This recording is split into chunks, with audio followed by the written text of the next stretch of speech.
In 17 seconds of attention to something, that's the kickoff point where more comes and more comes and more comes and more comes. So that's what we're talking about here today. We've been calling this gathering the science of deliberate creation. Ooh, what a good name, the science of deliberate creation.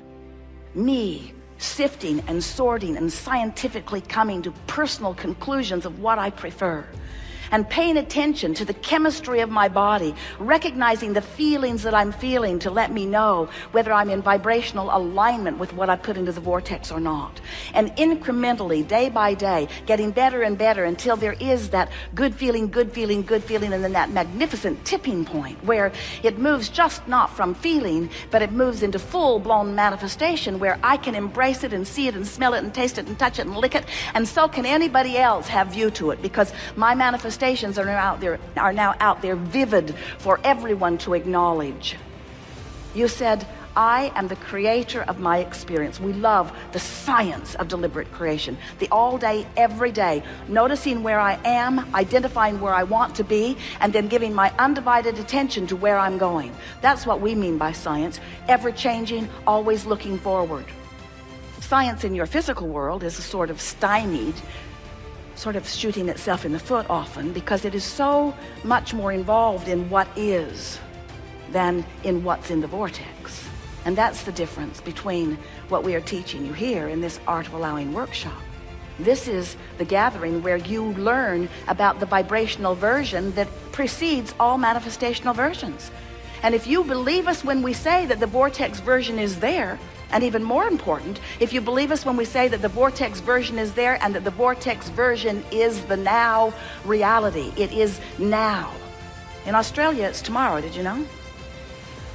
That is so strange. Jerry and Esther were there. They called back home. They said, we're living your future. When you get here, you're really going to like it. But of course, that isn't exactly accurate. It was called something different, but it was all now. In other words, Saturday in California, Sunday in Australia, and non-physical. We don't even have clocks or calendars. In other words, there is no time in that sense where we are, and yet it is all now, and here we all are rendezvousing together in the now. Your vortex is now, and it is real, and it is the main event. And if we were standing in your physical shoes, it would be the only thing that we would have our eye upon what we have put there vibrationally. We would be honing in on it. We would be feeling our way to it. We would be feeling our way to it. And when we got in the middle of a conversation that was inspired by an event or by another person or by a letter or an email that we read, if we got into the middle of a conversation with ourselves or with someone else, and we felt that feeling within us that feels like fear or anger or disappointment, in the moment that we felt that feeling, we would stop and say, I got that feeling. I've got that feeling that is letting me know that I am right now depriving myself of what's in my vortex. I've turned in opposition to it, and that feeling is my indication that I am right now, not a vibrational match to the larger part. So as we're moving forward here today, we're eager to talk with you about anything that is important to you. And we're also eager for you to help us make a very clear example and point of where you stand vibrationally in relationship to all that you are. We want to awaken within you those feelings that let you know whether you're aligned and allowing the wholeness, or whether you're misaligned and resisting the wholeness. Because you are not ever going to feel good unless you're allowing all that you are to focus with you in this moment.